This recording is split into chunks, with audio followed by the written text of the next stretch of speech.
नमस्कार, आप देख रहे हैं द कॉर्पोरेट पोस्ट न्यूज.com का नया कार्यक्रम अलवर सफर संवाद, जिसमें हम हर शुक्रवार आपको मिलाते हैं एक नए मेहमान के साथ और करवाते हैं उनके जीवन से आपको रूबरू।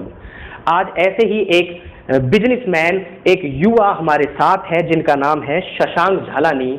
आप एक बिजनेसमैन हैं, साथ ही में अलवर के जो सामाजिक मंच हैं उनसे जुड़े हुए हैं और अलवर के जो सामाजिक क्षेत्र में कार्य कर रहे युवा हैं उनके साथ बीच में काफी लोकप्रिय हैं। तो आज इनसे बात करेंगे। सर नमस्कार। नमस्ते शशांक भाई, पहला मैं आपसे एक बात पूछना चाहूंगा, क्योंकि अक्सर हमारे बीच में जो बातें होती हैं उसमें आपको या तो शशांक भाई बोला जाता है या जी बोला जाता है या शशांक, कहीं भी शशांक झालानी नहीं है, चाहे किसी की फोन बुक में हो या किसी भी जगह। तो मैं आपको क्या बोलूं? बोलना गए तो आप सभी का प्रेम है जो आप इसलिए बोलते हैं। तो शशांक से चलेगा? बिल्कुल शशांक। तो शशांक जी, मुझे पहले बताइए कि आपकी शिक्षा कहाँ से हुई, पढ़ाई कहाँ से की आपने, और इस उद्योग में आने का कब सोचा आपने, अपने परिवार के बिजनेस से जुड़ने का? वैसे तो मैंने APS से अपनी स्कूलिंग करी है। उसके बाद मेरी graduation Delhi university Khalsa college से हुआ है, इकोनॉमिक्स ऑनर्स करके। फिर उसके बाद मैंने MBA करा है, 2 साल MBA बॉम्बे से करा है, चेतना कॉलेज से। साथ ही साथ मैंने 3 महीने का एक इंटर्नशिप कोर्स भी करा था। एक चाय की कंपनी थी सपट, तो जिसमें वो नए नए फ्लेवर्स निकालते थे, तो हमें चाय बना के गाँव में पिलानी पड़ती थी। तो एक रिसर्च का काम कर रहा था। और बिजनेस में आने का हमारा ऐसा होता था, जब भी गर्मियों की छुट्टी होती थी तो हम नानी के तो जाते जाते थे हरिद्वार, परंतु कभी कभार बीच में 1-2 साल के गैप में हमें पापा शॉप पे बिठाते थे, जो नगर परिषद के सामने। अच्छा। तो पापा का हमेशा से मन था कि शॉप पे बैठना आना चाहिए, सब कुछ जो रियल लाइफ के फंडेज है वो आपको शॉप पे बैठ के पता लगेगा, कैश कैसे आ रहा है, कैसे जा रहा है, कैसे आप उसकी कैलकुलेशंस रख सकते। तब से आपकी दिलचस्पी तब से हुई। फिर 10th में मेरे 95% आए थे मैथ साइंस में। तो मेरा मन करा, जैसे सभी बच्चों का करता है, कि साइंस लेते हैं, PCM PCBM लेते हैं। टीचर्स ने ही बोला कि यार तुम थोड़ा अच्छा और कर सकते हो तो PCM लो और लाइफ में और अच्छी अपॉर्चुनिटीज़ मिलेगी। तो ऐसे ही वो स्कूल गए, हम काउंसलिंग हुई, हमने PCM के लिए बोल दिया ठीक है PCM ले गए। घर पर आकर खुशी खुशी बताई पापा को कि पापा साइंस ले रहा हूँ PCM। पापा तो एकदम से बोलते हैं यार बिजनेस कौन सा वाला, कहते हैं कल फीस खुद ही भरना अपने स्कूल जाके। तो नेक्स्ट डे स्कूल गया, फिर मैंने कॉमर्स ली वापस। तो शायद वो लाइफ का अच्छा डिसीजन था, अगर PCM लेता तो शायद बिजनेस में आ नहीं पाता जी। फिलहाल अब आप इस बिजनेस से जुड़े हुए हैं, आप इस बिजनेस को और अपने आप को कहाँ देखते हैं? बिजनेस असल में लाइफ में हर किसी को कुछ ना कुछ करना ही पड़ता है। और शायद मैं तो खुशनसीब हूँ कि पिताजी ने इतनी मेहनत करके एक बिजनेस बनाया था, उसकी नींव इतनी स्ट्रांग बनाई कि हम जैसे बिजनेस में आए हमें ज़्यादा समय नहीं लगा चीज़ समझने में, और पहले से हमारा बेस इस तरीके से बना दिया गया था। तो अच्छा लगता है कि बिजनेस संभाल रहे हैं अभी। लेकिन शशांक भाई, आप बिजनेस तो संभाल ही रहे हैं, लेकिन आप अलवर के जो सामाजिक मंच हैं बहुत सारे, चाहे नेकी की दीवार हो या नेकी का जो कार्य जो भी आप लोग कर रहे हैं, ऐसे बहुत सारे मंच हैं, मैं नाम थोड़ा कम, आप उनसे जुड़कर अलवर के लिए क्या सोचते हैं? मतलब वो अलवर के लिए आप क्या करना चाहते हैं अगर आप अलवर में रहते हैं तो? हाँ बिल्कुल, इसके पीछे मैं एक चीज़ बताता हूँ। हम जब भी बिजनेस में ज्वाइन कर रहे थे तो पापा ने हमेशा बोला था, अगर आपको बिजनेस में अपनी 100% प्रोडक्टिविटी देनी है तो आपको सोसाइटी के लिए भी काम करना पड़ेगा। अगर आप सोसाइटी के लिए काम नहीं कर पाएंगे तो कभी भी आप बिजनेस में उतना अपना 100% नहीं दे पाएंगे। तो हमेशा से एक पीछे से दिमाग में था कि यार कुछ ना कुछ अपन को करना है। स्टार्टिंग में कोई जानता भी नहीं था, नए नए आए थे, हमारी किसी से पहचान भी नहीं थी पर्सनली। तो हमने एक सामर्थ्य फाउंडेशन चालू की थी, जिसमें हमने संस्कृत स्कूल के बच्चों को तराशना चालू करा। और हमने एक उसमें स्किट कॉम्पिटिशन किया था, जिसमें 6 गवर्नमेंट स्कूल्स के बच्चे, 5 प्राइवेट स्कूल्स के बच्चों को एक प्लेटफॉर्म दिया हमने प्रताप ऑडिटोरियम में।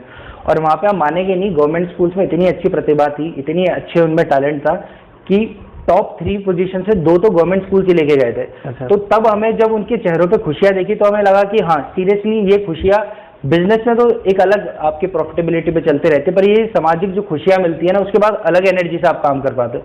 तो उसी वजह से फिर और भी संस्थाओं से जुड़े और लोगों से जुड़े और काम के बारे में पता लगे कैसे हम लोगों की सहायता कर सकते हैं। अच्छा, मुझे एक चीज़ बताइए कि अक्सर बिजनेस लोग बहुत कम समझते हैं इसकी डेफिनेशन क्या है, पर मैं मानता हूँ कि बिजनेस और व्यवहार दोनों एक दूसरे के पूरक हैं। तो ये है क्या, सच्चाई है? सत्य बात है। कभी कभार क्या होता है कि आप बिजनेस अच्छा कर रहे होते हैं, परंतु आपका व्यवहार, आपके जो शब्द, आप जो कठोर शब्द किसी के लिए प्रयोग करते हैं तो कभी कभार किसी को अच्छे नहीं लगते। तो उससे क्या, आपके व्यवहार down the line long term में इफेक्ट जरूर करता है।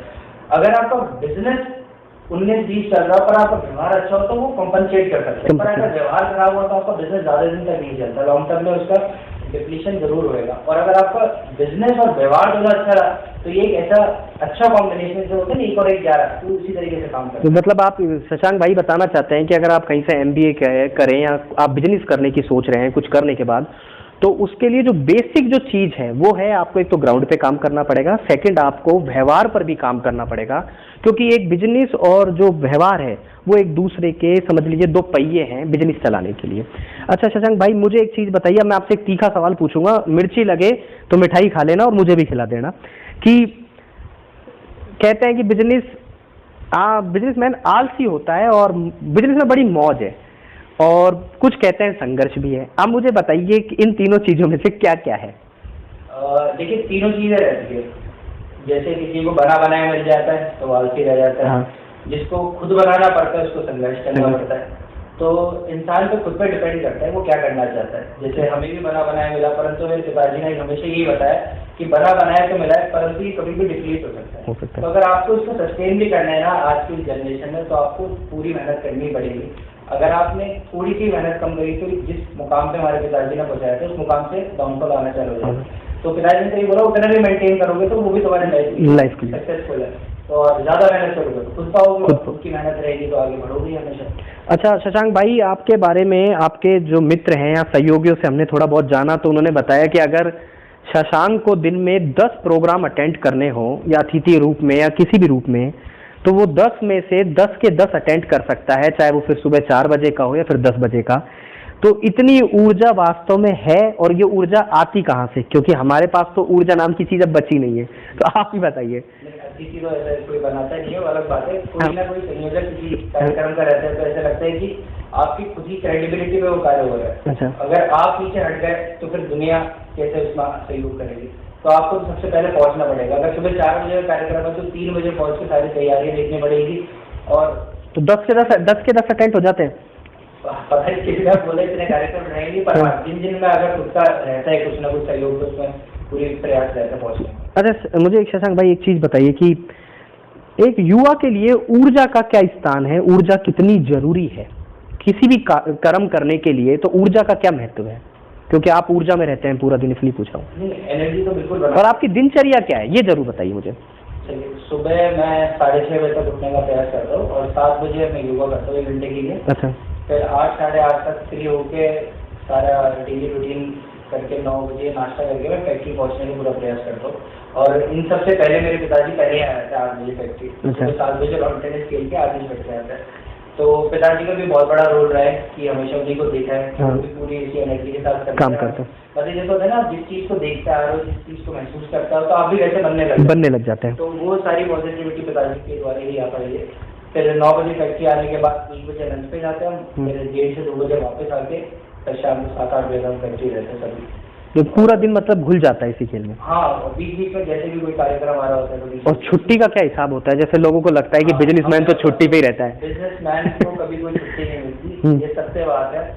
आदमी को लगता है कि आदमी मतलब बिजनेस कर रहा है, कमा रहा होगा, बस जिस वक्त भी अगर बिजनेसमैन अपनी पोजीशन या अपनी सीट छोड़ कर जाता है तो उसको बाहर भी यही याद रहता है कि यार मेरा वहाँ क्या चल रहा होगा, कोई मेरा ऑर्डर आए हुए, डिस्पैच टाइमली हुआ ही नहीं, क्योंकि उस मतलब बिजनेस का वो घर है, उसका परिवार है जो यहाँ पे काम कर रहा है सभी। सीबा मसाले के जो वाइस चेयरमैन जो है मतलब ऑनर हैं वो बाबू जलानी जी हैं, अंकल हैं। आप क्या हैं? लोगों के अंदर एक भ्रम है कि मैं बोल दूं कि वर्कर हैं। हाँ, तो पिताजी हमारे मालिक है, हम उनके कार्य करते हैं। वास्तव में आपके पास अभी कोई पद नहीं है ना? डायरेक्टर पोस्ट है। और इसको डायरेक्टर बनने में कितने साल लग गए? 2012 में 23 मई को मैंने बिजनेस ज्वाइन किया था। तो मैंने 2 साल एज अ मार्केटिंग या एज अ सेल्समैन मैंने काम करा। मैं गाड़ी चला के जाता था, पूरे राजस्थान हरियाणा के टूर करता था। तो जहाँ जहाँ हमारे सेल्समैन रहते थे, सीकर अलग है, झुंझुनू अलग है, तो सब सेल्समैनों को बैठाता और खुद जाता था। तो डीलर से मिलते थे, हम डीलर से ही बताते थे कि मैं कंपनी को बताइए। तो मैं यही बोलता था कि मैं सेल्समैन हूँ या मार्केटिंग मैनेजर हूँ, विजिट पर। क्योंकि हमेशा ये देखा जाता है कि कभी कभार कुछ प्रॉब्लम्स होती है मार्केट में, क्योंकि काम करते हैं तो कभी कभार कोई बता नहीं पाता, कोई खुल के नहीं कह पाता। अगर आप उनको अपने ऐसे सहयोगी करके बात करोगे तो आपको प्रॉब्लम, और उन प्रॉब्लम से 100% बेनिफिट होता है उस बिजनेस में। तो उससे बहुत चीज़ें पता लगी, हमारी थोड़ी कमियाँ चल रही थी क्योंकि पिताजी हर बार देख नहीं पाते थे क्योंकि मार्केट बहुत बढ़ा लिया था। तो छोटी मोटी जो मनमुटाव रहते थे, कमियाँ रहती थी, उन सबको एज अ मार्केटिंग मैनेजर बन के दूर करने का प्रयास करा। पर जब 2 साल बाद मतलब ये सारी चीज़ें प्रक्रिया खत्म करता है तो पिताजी ने कंपनी के फिर डायरेक्टर, मतलब 9 साल लग गए भैया को फील्ड में घूमते हुए, एक टेम्पू चलाते हुए या फील्ड में लोगों से बात करते हुए, और 9 साल बाद जाके अपनी ही कंपनी में इनको डायरेक्टर का पद मिला है। सोचिए कितना संघर्ष है एक बिजनेसमैन के साथ। बाकी आप जो नहीं सोचते उनको लगता है आराम है, तो ठीक है, आराम करने दीजिए, कोई बड़ी बात नहीं है। तो मुझे सीबा उद्योग है जो उसका थोड़ा सा शुरुआत हुई, वहाँ आ गए हैं और भैया बताइए थोड़ा सा, भैया बताइए क्या है? ये एक छोटा सा कमरा था, यहाँ पे एक पैकिंग की मशीन थी और यहाँ पे मेरे पिताजी बैठा करते थे इसी एरिया में। अच्छा, इसलिए इसको थोड़ा देखिए आप, एज इट छोटा गया है साइज, इसके बाद इतना दिया यहाँ ये पुरानी है, यहाँ पे बैठ के सारे कार्यक्रम होते थे। और एक बार की तो मैं कहानी बताता हूँ, पहले स्टाफ की शॉर्टेज रहती थी, तो दिवाली वाले में लोग कम आते थे, कोई कहीं त्योहारों पे जाते थे। तो कोई ऐसे पत्रकार बंधु आया, तो मेरे पापा है ना हेल्प कर रहे थे पैक करने में सामान। तो उन्होंने बोला एक बार भाई साहब से मिलना है, तो पापा ने बोला आप बैठिए एक बार, मैं मिलवाता भाई साहब से। पापा चुपचाप से उठा, वहाँ बैठे, कहते हैं भाई साहब से मिलने, कहते भाई साहब नहीं भाई साहब। तो मतलब आप तेरे संघर्ष कितना रहता है, लोग हमें पता है अंकल जीरो से ही खड़े होकर आज इस स्टेज तक आए और इतना बड़ा प्लेटफॉर्म आप लोगों को भी मिला है। लेकिन उसमें भी अब आपका संघर्ष चल रहा है, ऐसा नहीं है कि एक लेगेसी खींचना बहुत बड़ी बात होती है। वो सिर्फ शायद 1% लोग ही होते हैं जो अपनी पुरानी धरोहर या पुरानी चीज़ों को आगे बढ़ाने की सोचते हैं। हो चुकी है तो इनका यूज कम हो रहा है, लेकिन फिर भी इसको संजो के रखा गया है। हाँ, ये बड़ा जरूरी है। मेरे पिताजी का हमेशा से मानना है कि जिन लोगों ने आपका हमेशा सहयोग करा उनके साथ हमेशा खड़ा रहना है, और वैसे ही मशीनों ने भी पूरा मसाले को बढ़ाने में से तो मतलब ये उनका जीवन का एक हिस्सा बन चुके हैं। तो ये चलती है भैया, चलती है, इसको चलाते हैं हमेशा, महीने में हफ्ते में एक बार ट्रायल पे, 2 बार ट्रायल में ले लेके कई कार्य चलते रहे, छोटा मोटा इसमें करते हुए रहते ताकि मन से। फैक्ट्री का ये छोटा सा एक और कमरा है जहाँ से शुरुआत हुई। यहाँ पे हमसे पहले स्टॉक रखते थे, तो अब इस बिल्डिंग में हमने की 3 स्टेज ग्राइंडिंग की, चिल्ली प्रोडक्शन के लिए मैं लगाई, जीरो मतलब हैंडलिंग का रहता है, हाथ हाथ लगाने का भी सीबा उद्योग का पुराना हिस्सा जहाँ से उसकी शुरुआत हुई। अब चलेंगे नए सीबा उद्योग की नई बिल्डिंग में, जहाँ प्रोडक्शन के नाम पर 30 से 35 मशीनें लगी हुई हैं और बड़े स्तर पर काम हो रहा है। सारा टेक्नोलॉजी है जो आज के युग में अपनाना बड़ा जरूरी है। मेरे साथ भाई को शशांक भाई है और शशांक भाई पूरा सबको विजिट कराएंगे। आइए, देखिए बिल्कुल जैसे फिल्मों में जाते हैं ना ऐसे प्रोडक्शन में। आइए,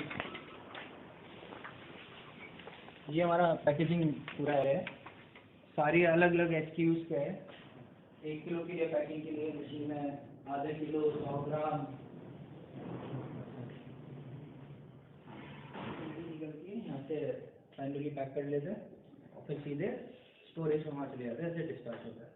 कभी हाथ से पैक होने वाला सीबा मसाला अब मशीनों के द्वारा पैक होता है, और एक मशीन नहीं बल्कि अत्याधुनिक कितनी मशीनें भैया इस टाइम अपने पास? 25-30 से 25-30 मशीनों से पैक हो, छोटी भी है, बड़ी भी, हर तरीके की है। ये होता है एक मेहनत का कमाल। पैकिंग होती है यहाँ पर सारी, देखिए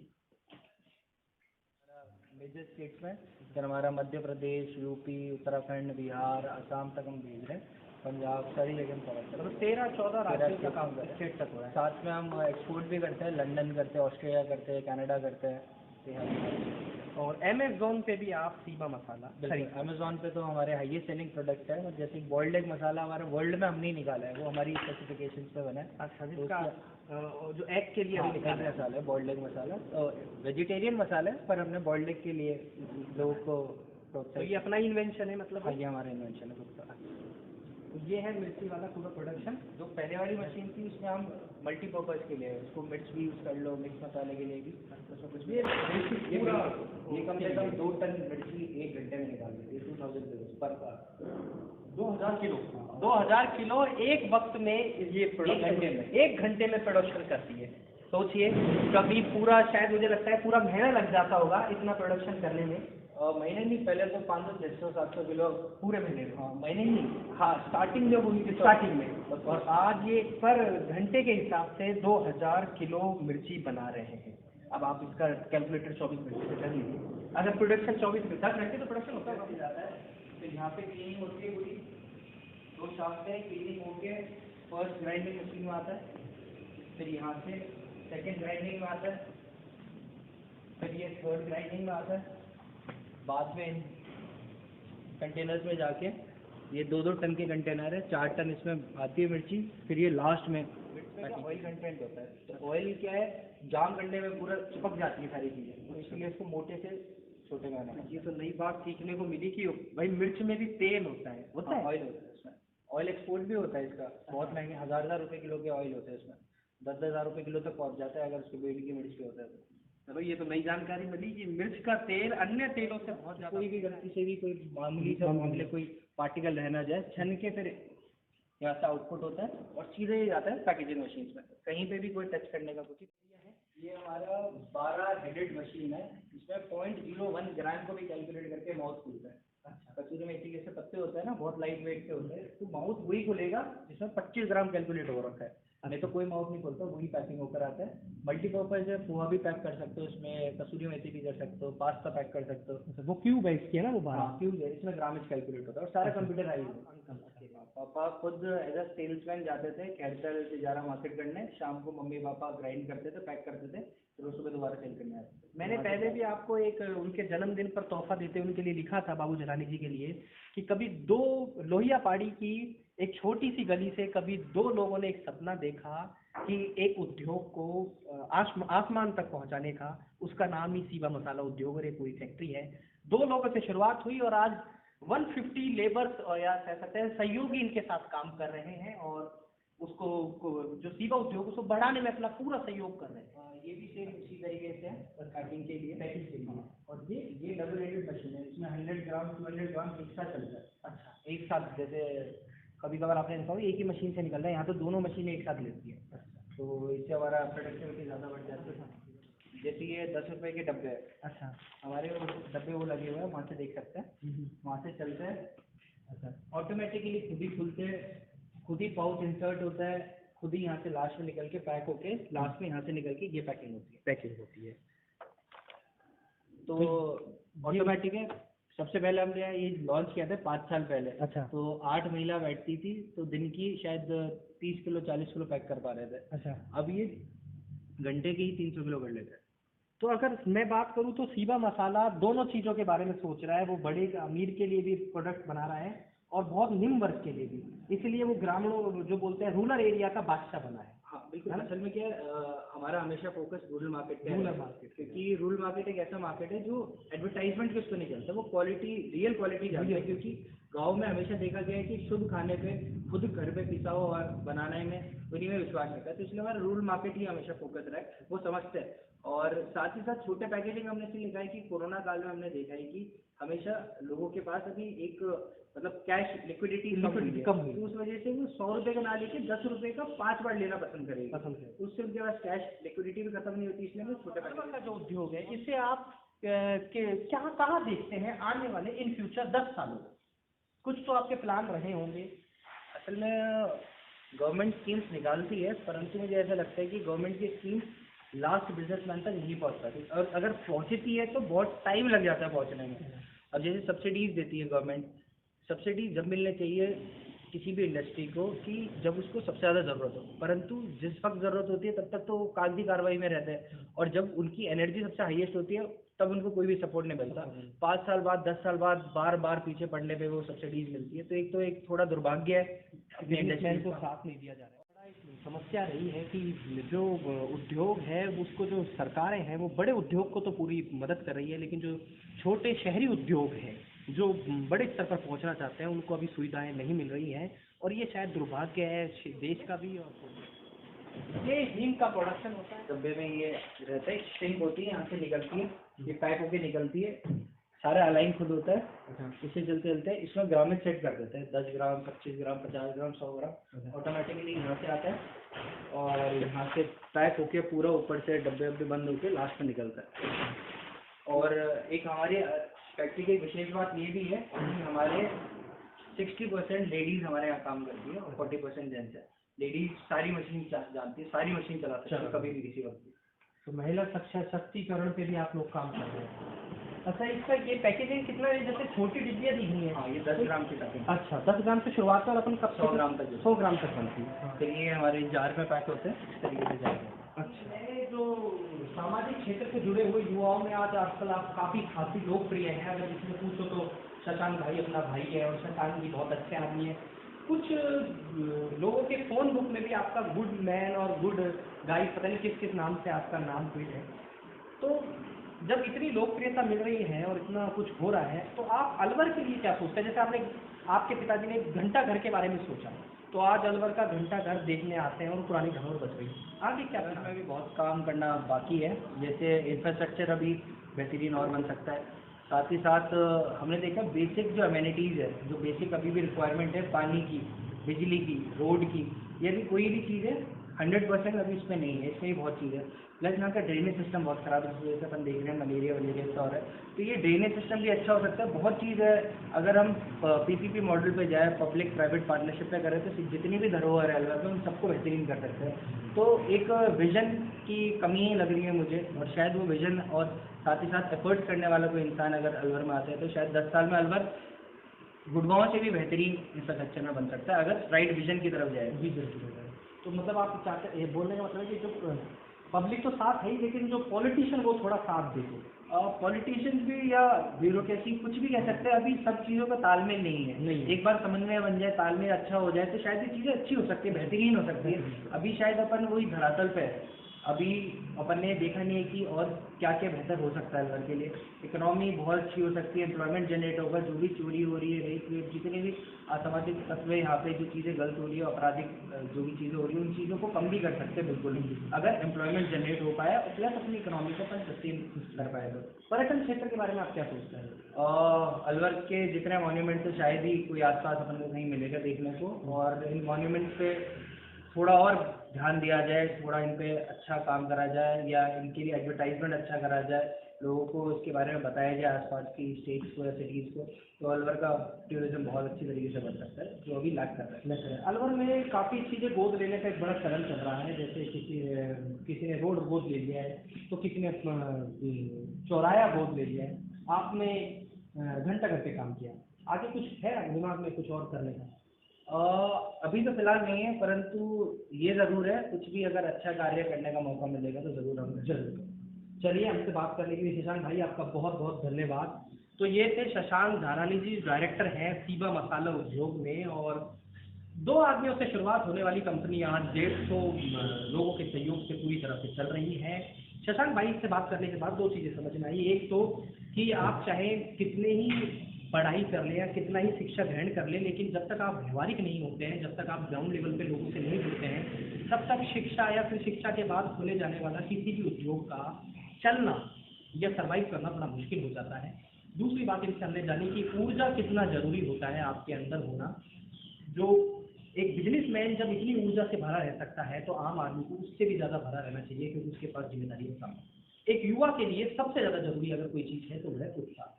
तीसरी बात अगर मुझे शशांक धारानी जी की जो अच्छी समझ में आई, वो ये है कि ये प्रेजेंट तो अच्छी चीज़ों को करते ही हैं और अच्छा बोलते भी हैं और अच्छी चीज़ें समझाते भी हैं, और मसाला भी इनका बहुत अच्छा है। कभी आपको मौका मिले तो यूज़ करिएगा। रूरल एरिया का ये बादशाह है। सिटी में आपको थोड़ा कम मिलेगा, लेकिन ढूंढेंगे तो सब चीज़ मिलती है। बाकी फैक्ट्री तो है ही। तो आइए, और अलवर सफर संवाद का ये तीसरा भाग आपको कैसा लगा जरूर कमेंट बॉक्स में